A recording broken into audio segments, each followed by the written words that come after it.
नमस्कार, कार्यक्रम खबर दुनिया की में आप सभी का स्वागत है। मैं हूं निखिल सिंह। दुनिया भर से अंतर्राष्ट्रीय जगत की हलचल से जुड़ी तमाम अहम खबरें लेकर हम हाजिर हैं। अगले आधे घंटे में बात होगी विश्व भर में सुर्खियां बटोर रही राजनीतिक गहमागहमी की, कूटनीतिक दांवपेच की, सामाजिक उथल पुथल की। लेकिन सबसे पहले शुरुआत बड़ी खबरों के साथ। भ्रष्टाचार के आरोप में दक्षिण कोरिया की राष्ट्रपति बर्खास्त। 8 सदस्यों की पीठ ने पार्क के खिलाफ संसद के महाभियोग को दी सर्वसम्मति से मंजूरी।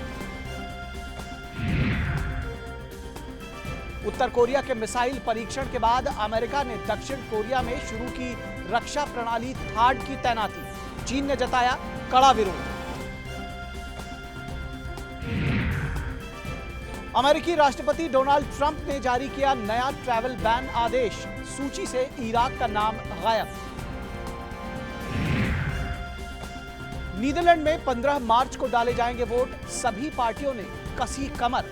धुर मुस्लिम विरोधी पार्टी को ताजा सर्वेक्षणों में मिल रही है बढ़त।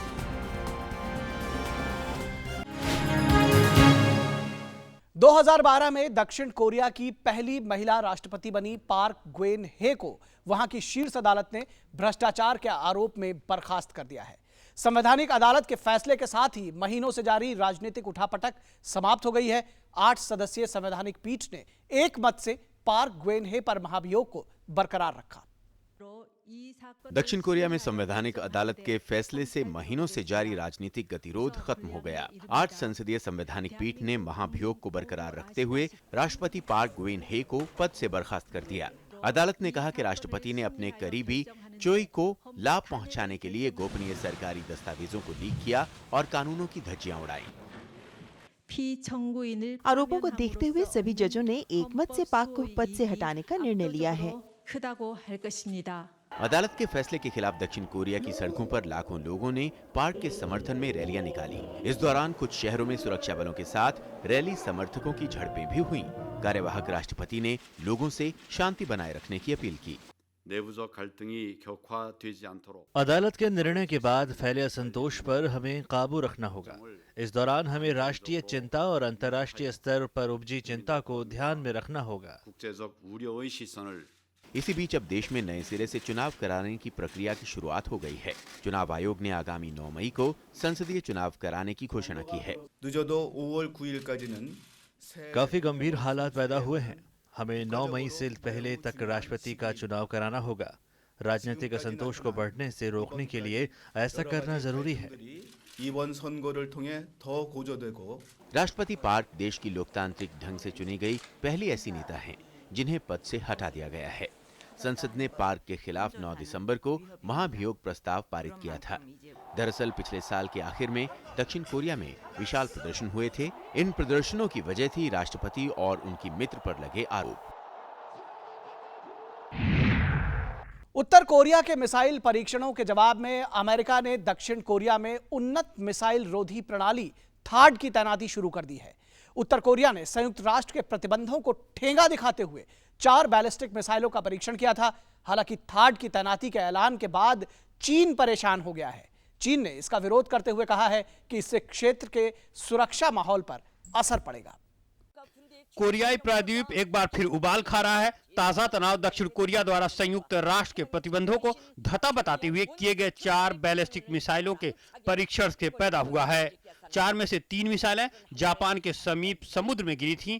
परीक्षण के बाद उत्तर कोरिया ने कहा कि यह प्रक्षेपण जापान में अमेरिकी सैन्य अड्डों पर हमले के प्रशिक्षण के तौर पर किया गया है।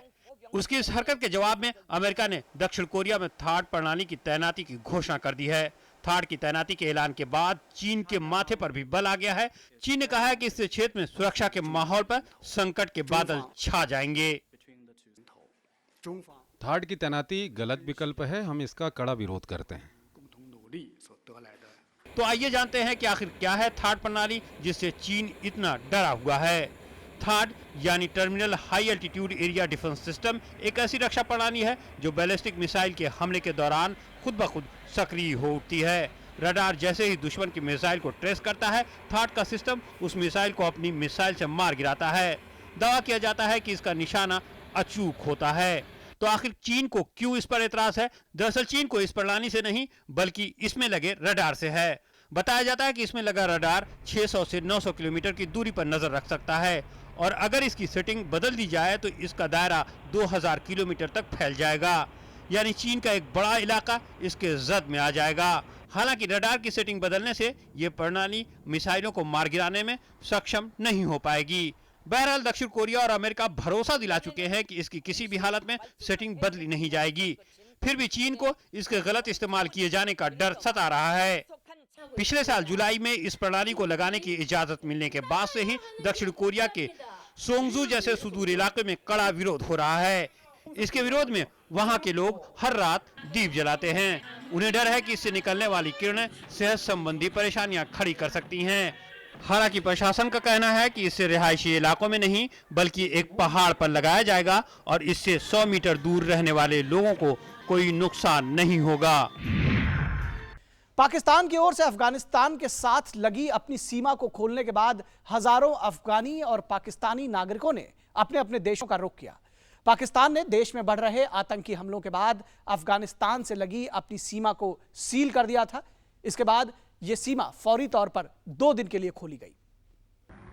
कई हफ्तों बाद जब पाकिस्तान अफगानिस्तान सीमा अस्थायी तौर पर खुली तो देखती गाड़ियां, मां की उंगली थामे बच्चे, सिर पर बोझ उठाए लोगों की भीड़ तोरखम चेक पोस्ट की ओर उमड़ पड़ी।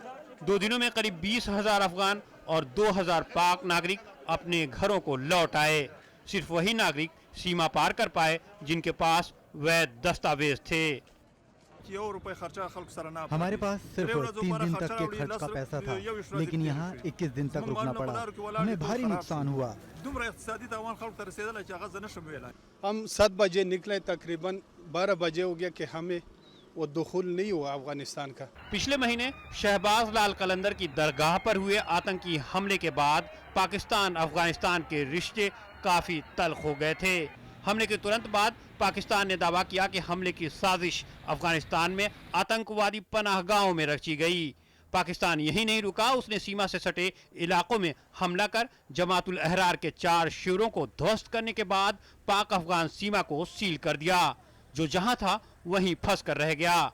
इसके अलावा पाकिस्तान ने अफगानिस्तान राजनयिकों को तलब कर 76 आतंकवादियों की एक सूची भी सौंपी जो पाकिस्तान में आतंकी गतिविधियों का समर्थन करते हैं। सीमा को सील कर पाकिस्तान ने अफगानिस्तान पर दबाव बनाने की कोशिश की। दरअसल सत्ता संभालने के बाद राष्ट्रपति अशरफ गनी ने पाकिस्तान से रिश्ते सुधारने की कोशिश की। उन्होंने पाकिस्तान में अपनी सेना की टुकड़ियों को ट्रेनिंग के लिए भेजा। अफगान जेलों में पाकिस्तानी खुफिया एजेंसियों को कैदियों से पूछताछ की इजाजत भी दी। उन्हें लगा कि शायद पाकिस्तान तालिबान पर काबू पाने में मदद करे, लेकिन ऐसा नहीं हुआ। वहाँ हमले और धमाकों का सिलसिला रुकने का नाम नहीं ले रहा था। आखिरकार मजबूर होकर गनी ने भारत से दोस्ती का हाथ बढ़ाया तो पाकिस्तान बौखला गया। इसका खमियाजा दशकों से पाकिस्तान में शरण लेने वाले अफगान शरणार्थियों को उठाना पड़ा। पाकिस्तान ने उन्हें जल्द से जल्द देश छोड़ने का आदेश सुना दिया। पिछले साल 2 लाख अफगान वतन लौट गए। सैकड़ों अफगान नागरिक रोज व्यापार के सिलसिले में पाकिस्तान आते हैं और पाकिस्तान सीमा को सील कर गनी सरकार पर दबाव बनाना चाहता है। सीरिया की राजधानी दमिश्क में शिया समुदाय को निशाना बनाकर 2 बम धमाके किए गए। इन हमलों में कम से कम 46 जायरीन मारे गए हैं। इसमें अधिकतर इराकी नागरिक हैं। दमिश्क में बसों के गुजरने के दौरान सड़क किनारे बम धमाका हुआ। वहीं बाब अल साहिगिर इलाके में एक आत्मघाती हमलावर ने खुद को विस्फोट से उड़ा लिया। ये वो इलाका है जहां शिया समुदाय के लोगों के मकबरे हैं और दुनिया भर से जायरीन यहां आते हैं। संयुक्त राष्ट्र में इराक के राजदूत ने कहा है कि इस बात का कोई सबूत नहीं है कि मोसुल के युद्ध में इस्लामिक स्टेट ने रासायनिक हथियारों का इस्तेमाल किया। राजदूत मोहम्मद अल खाइम ने बगदाद में अपनी सरकार से बात करने के बाद यह जानकारी संयुक्त राष्ट्र को दी है। रेड क्रॉस की खबर के मुताबिक मार्च की शुरुआत में मोसुल के पास 7 लोगों को एक रासायनिक एजेंट के संपर्क में आने से पीड़ित होने पर अस्पताल में भर्ती कराया गया था। इनमें से 5 बच्चे थे। जापान ने अपने उत्तर पूर्वी तट पर आए भूकंप, सुनामी और उससे हुए परमाणु हादसे की 6ठी बरसी पर पीड़ितों को याद किया। हादसे के बाद से 1 लाख से अधिक लोग अपने घर लौटने में अक्षम हैं या वापस लौटना नहीं चाहते। 11 मार्च 2011 को प्रशांत महासागर में 9 की तीव्रता वाला भूकंप आया था, जिसके बाद आई सुनामी में करीब 18,500 लोग मारे गए या लापता हो गए थे।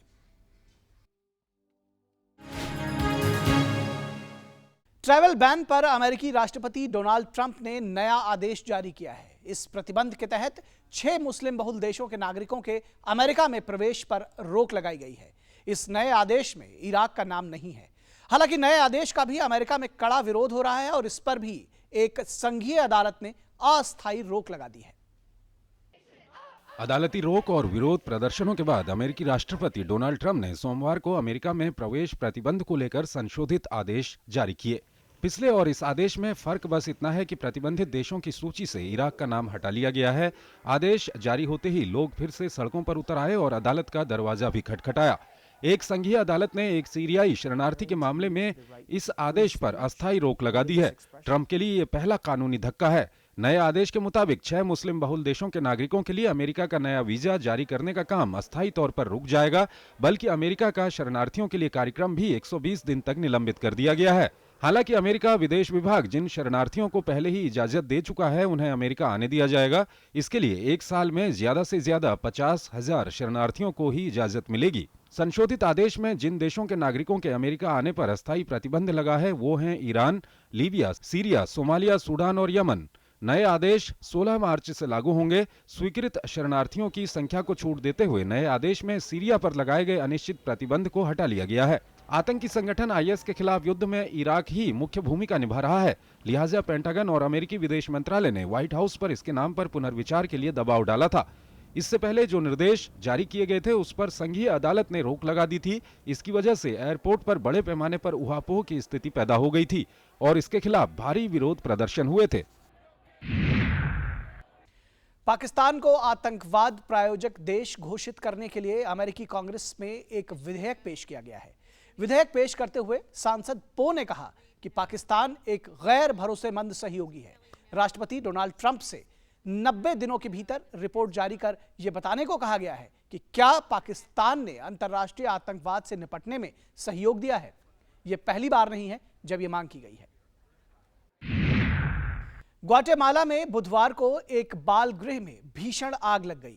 इस हादसे में 37 लड़कियों की मौत हो गई जबकि कई अन्य घायल हो गई हैं। इस दर्दनाक हादसे में मरने वाली लड़कियां 14 से 17 साल की बताई जा रही हैं।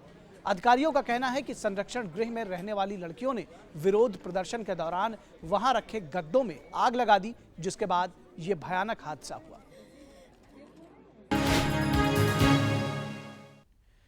नीदरलैंड में चुनावी सरगर्मियां अपने चरम पर हैं। यहां 15 मार्च को वोट डाले जाएंगे।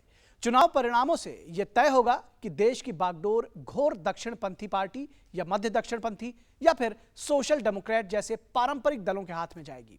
यह चुनाव इसलिए भी महत्वपूर्ण है क्योंकि इसमें प्रमुख पार्टियां मुस्लिम प्रवासियों के खिलाफ कड़ा रुख अपना रही हैं। ऐसे में इस चुनाव के परिणाम देश की दिशा और नई नीतियां तय करेंगे। चुनाव अंतिम दौर में है। आगामी 15 तारीख को नीदरलैंड की जनता फैसला करेगी कि देश की बागडोर घोर दक्षिणपंथी पार्टी या मध्य दक्षिण सोशल डेमोक्रेट जैसे पारंपरिक दलों के हाथों में सौंपेगी। चुनावी सर्वेक्षणों में दक्षिणपंथी पार्टी फॉर फ्रीडम को बढ़त हासिल है। हालांकि उसकी लोकप्रियता में थोड़ी गिरावट आई है। इसके बावजूद वो सत्ता के बेहद करीब है। पार्टी प्रमुख गियर्ड विल्डर्स को घोर मुस्लिम विरोधी माना जाता है। उन्होंने पिछले साल पार्टी का घोषणा पत्र जारी करते हुए देश की सभी मस्जिदों पर ताला डालने और मुसलमानों की पवित्र किताब कुरान पर भी प्रतिबंध लगाने के साथ इस्लामी देशों से आ रहे शरणार्थियों पर भी रोक लगाने की बात कही थी। प्रवासियों पर प्रतिबंध लगाने के ऐलान पर भी शायद उन्हें डच ट्रंप कहा जा रहा है। इसके अलावा विल्डर्स जनता से ब्रिटेन के तर्ज पर यूरोपीय संघ से बाहर निकलने का वादा भी कर रहे हैं।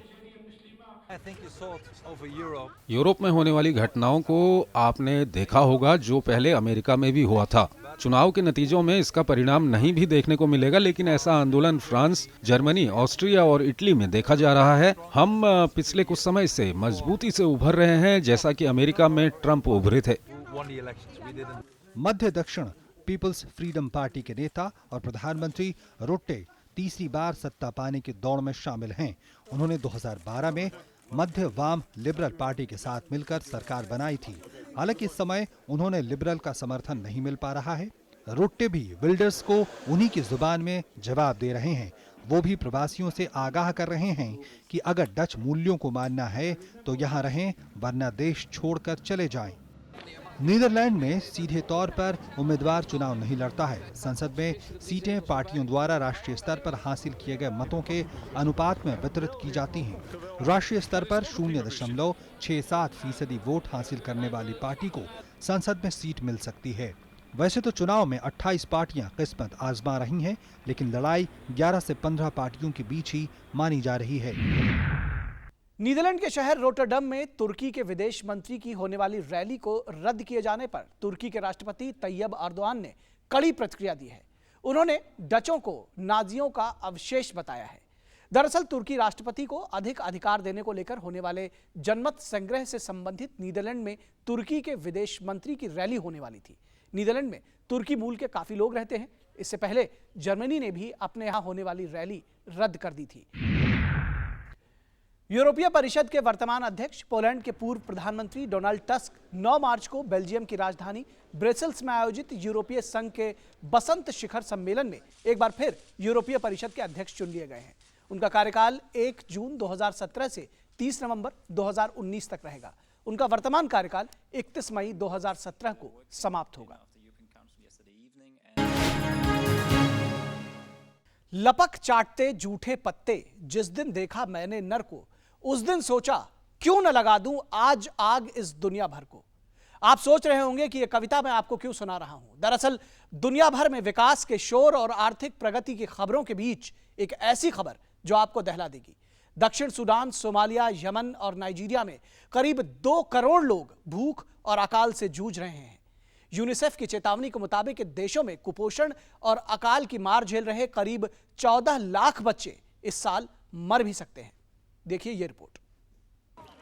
संयुक्त राष्ट्र संघ का कहना है कि दुनिया इस समय 1945 के बाद इंसानी हमदर्दी और कल्याण के मुद्दे पर सबसे बुरे दौर से गुजर रही है। संयुक्त राष्ट्र के काला अधिकारी स्टीफन ओब्रायन ने मानवता को तबाही से बचाने के लिए सुरक्षा परिषद से गुहार लगाई है। उनके मुताबिक दक्षिण सूडान, सोमालिया, यमन और नाइजीरिया में करीब 2 करोड़ लोग भूख और अकाल से जूझ रहे हैं। यूएन की संस्था यूनिसेफ पहले ही खबरदार कर चुकी है कि इस साल 14 लाख लोगों के भूख से मरने की आशंका है।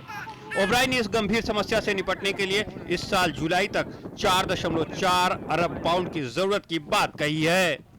Now, more than 20 million people across 4 countries face starvation and famine. Without collective and coordinated global efforts, people will simply starve to death. अकाल की स्थिति सबसे ज्यादा भयावह दक्षिण सूडान में है। पिछले महीने दक्षिण सूडान के यूनिटी प्रांत को अकाल ग्रस्त घोषित किया गया था।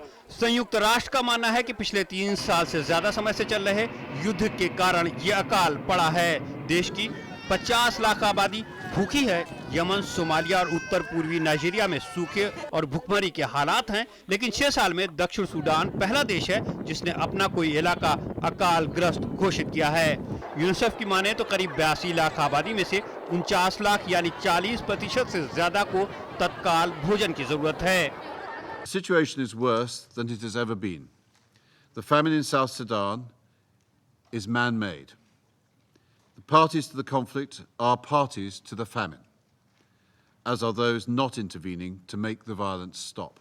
आजादी की लड़ाई के दौरान 1998 में भी दक्षिण सूडान में अकाल पड़ा था। आजादी के बाद इस तेल समृद्ध देश में 2013 में युद्ध भड़क गया था। राष्ट्रपति साल्वा किर और उनके उपराष्ट्रपति रिक मचार की वफादार सेनाएं आपस में लड़ी थी।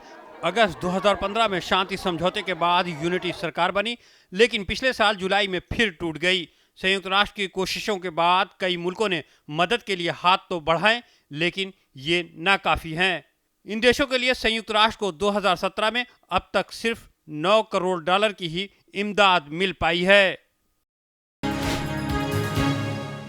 और अब आइए वास्तविकता के धरातल से रुख करते हैं रुपहले पर्दे की ओर। लॉस एंजलिस में आयोजित Hollywood film Kong Skull Island का प्रीमियर रखा गया। प्रीमियर के दौरान फिल्म की सारी स्टार कास्ट भी मौजूद थी। एक्शन से भरपूर फिल्म कॉन्ग स्कल आइलैंड की कहानी 70 के दशक की है। टॉम हिडलस्टन एक ऐसे टापू का सौदा करते हैं जिसके बारे में उसे ज्यादा कुछ मालूम नहीं है। टॉम के द्वारा किए गए इस सौदे में इस बात का कहीं जिक्र तक नहीं है कि एक भयावह राक्षस बरसों से इस टापू पर राज कर रहा है। यहीं से शुरू होता है एक ऐसी जांबाज टीम का एक्शन जिसमें सैनिक हैं, साइंटिस्ट हैं। वो इस बेहद खतरनाक टापू पर जाते हैं जहां इन सभी का सामना ऐसे दैत्यकारी खूंखार जीवों से होता है जिनकी उन्होंने कल्पना तक नहीं की थी।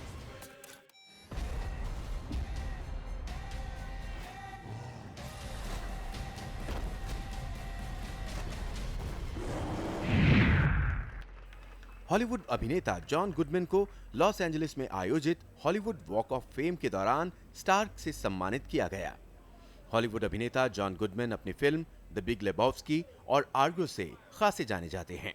टेलीविजन सीरीज रोजनी से उन्होंने काफी प्रसिद्धि पाई है।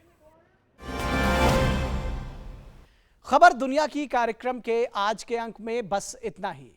आप अपने सुझाव और प्रतिक्रियाएं हमें ईमेल कर सकते हैं। हमारा ईमेल आईडी है khabarduniaki@gmail.com। और जाते जाते आपको छोड़े जाते हैं शिकागो में आयोजित सेंट पैट्रिक डे की कुछ रोचक दृश्यों के साथ। हमें और हमारी खबर दुनिया की पूरी टीम को दीजिए इजाजत। नमस्कार।